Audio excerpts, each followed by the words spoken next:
Oke. Assalamualaikum warahmatullahi wabarakatuh. Waalaikumsalam. Perkenalkan, nama saya Muhammad Nuris Kamstaan dengan NIM 122. Di sini saya akan memberi sinopsis mengenai film yang berjudul Five Shades of Grey. Nah, untuk genre film ini itu termasuk semi dewasa dan ada unsur-unsur kekerasan, Nah, eh, untuk sinopsis dari film Five Shades of Grey sendiri ini memiliki sebelumnya untuk filmnya tidak bisa saya cantumkan di atas atau backgroundnya karena dari posternya mengandung unsur-unsur yang mungkin kurang enak dipandang dan sebagainya. Iya. Nah, film ini menceritakan sepasang kekasih yang memiliki latar belakang 100% yang berbeda. Yang pertama dari Anastasia Steele. Anastasia Steele ini adalah seorang wartawan dan seorang mahasiswa yang masih polos serta naif. Sedangkan untuk pasangannya itu bernama Christian Grey. Dia seorang pengusaha yang mungkin cukup misterius. Nah, pertemuan mereka berdua berawal dari Anastasia yang mewawancarai Christian Grey pada saat ada. Nah, pertemuan mereka berdua berawal dari Anastasia yang mewawancarai Christian Grey pada saat mengunjungi perusahaannya. Nah, di sana Anastasia mulai merasa ada ketertarikan antara Christian Grey atau Mr. Grey ini karena dari segi penampilan fisiknya cukup menawan dan juga mempesona menurut si Anastasia, dan juga dari pembawaan serta dari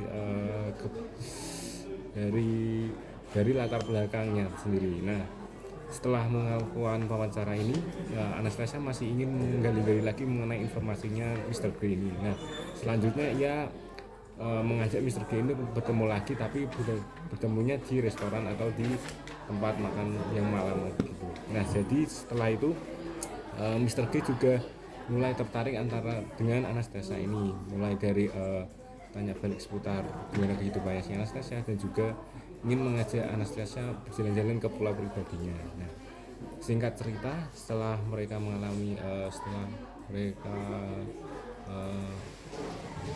komunikasi yang lebih panjang, mereka mulai melanjutkan ke hubungan serius atau lebih ke pacaran dulu. Nah, di sana Anastasia mulai mengetahui bagaimana isi asli seorang Mr. Grey, dari yang dia itu seorang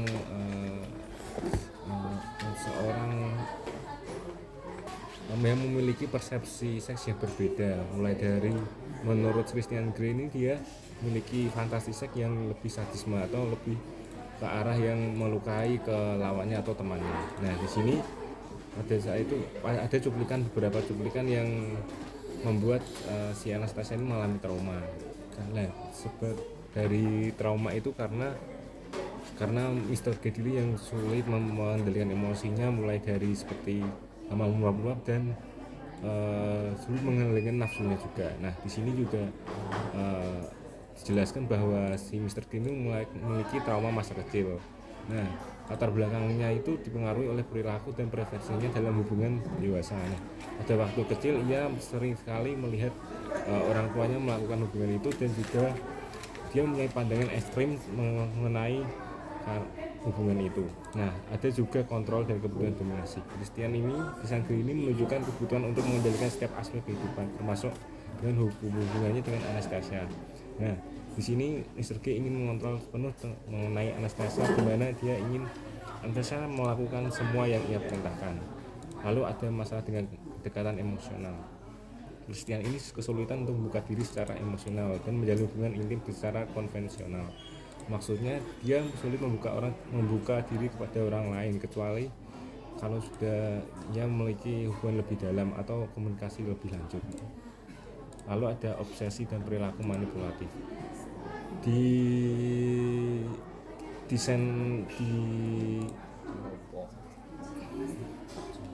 di tengah film ditunjukkan bahwa Christian Grey kerap menunjukkan perilaku posesif dan manipulatif yang dapat menjadi tanda dari masalah kontrol atau bahkan obsessive love disorder atau OLD, di mana seseorang memiliki obsesi yang tidak sehat terhadap pasangannya. Nah, ini ditunjukkan dari banyak adegan-adegan yang kurang panas dilihat dan juga sangat mengandung sadisme.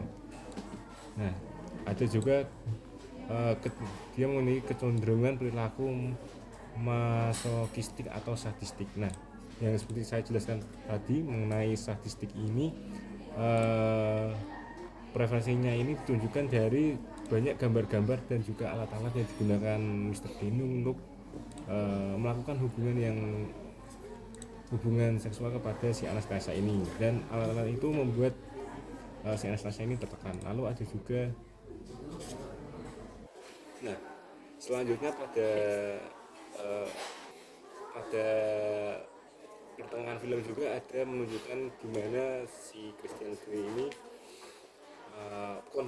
memiliki konflik kepada si Anastasia ini, karena si Anastasia sudah mulai menjauhi dari Christian Grey, dan juga si Christian Grey mulai melakukan hal-hal yang di luar nalar atau di luar fantasi si Anastasia ini. Si Anastasia juga mulai pergi ke luar kota untuk menjauhi si Mr. Grey, tapi karena Mr. Grey ini memiliki relasi atau jaringan yang kuat, di setiap Anastasia dimanapun Mr. Grey tahu di mana tempatnya, dan juga itu dia melakukan hal-hal yang kurang mengenakan di sini. Nah, pada akhir film juga ditunjukkan di mana si Anastasia mulai jujur kepada Misteri mengenai hal yang dialaminya, mulai dari dia kekerasan dalam seksual dan juga harus mengikuti semua aturannya itu. Si Mr. G setelah itu mulai sadar dan juga mulai memperbaiki diri, tetapi karena Anastasia ini sudah muak dengan dia dan juga sudah tidak mau berhubungan lagi dengan dia, akhirnya Anastasia ini mengakhiri hubungannya dengan Mr. G. Nah, di sini dari film ini menunjukkan bahwa si Mr. G ini memiliki pandangan yang seksual yang berbeda, atau yang disebut dengan parafilia. Parafilia ini disebut adalah sesuatu kelainan seksual atau pandangan seksual terhadap seseorang, di mana dia harus melukai seseorang, di mana itu dapat menggairahkan hasrat seksualnya. Dan juga ini termasuk disfungsi seksual yang sangat langka atau jarang ditemukan, karena seseorang yang memiliki parafilia ini biasanya itu memiliki trauma yang mendalam pada waktu kecilnya, atau orang yang sulit terbuka kepada seseorang. Mungkin dari sisi psikologisnya, menurut Mr. Grey ini perlu dihadapkan kepada psikolog untuk memecahkan masalahnya itu, mulai dari dianya yang sulit buka diri terhadap seseorang atau lawan jenisnya, dan juga lingkungannya. Hal ini ditunjukkan dari beberapa cuplikan filmnya yang ditunjukkan bahwa Mr. G itu sangat terlihat dingin atau misterius gitu dilakukan. Nah, itu. Nah, setelah kita mereview dari sinopsis dan juga kelainan dalam disfungsi seksualnya, jadi kesimpulannya yang dapat diterapkan oleh Christian Grey atau terapi cocok untuk dia adalah terapi kognitif perilaku, di mana ini dapat membantu Christian ini mengenali pola pikir ya, dan perilaku kompulsinya, sehingga ia bisa mengembangkan cara yang lebih sehat untuk mengekspresikan kontrol tanpa menganiaya pasangan atau melukai pasangannya. Lalu ada juga terapi hubungan couple terapi. Ini juga bisa menjadi pendekatan untuk mengeksplorasikan hubungan interpersonal yang sehat dan mendalam. Dapat membantu Mr. Grey ini memahami bagaimana membangun keintiman lebih stabil dan sehat tanpa melukai pasangannya. Nah, secara keseluruhan, masalah yang dihadapi Christian Grey mempresentasikan dampak signifikan trauma masa kecilnya terhadap kesehatan mental, kebutuhan kontrol, dan kemampuan membangun relasi yang sehat. Menurut para psikolog ini, Christian bisa mulai mengatasi traumanya, mengembangkan pola hubungan yang lebih sehat serta seimbang, dari mulai membuka diri kepada orang-orang, dan juga mulai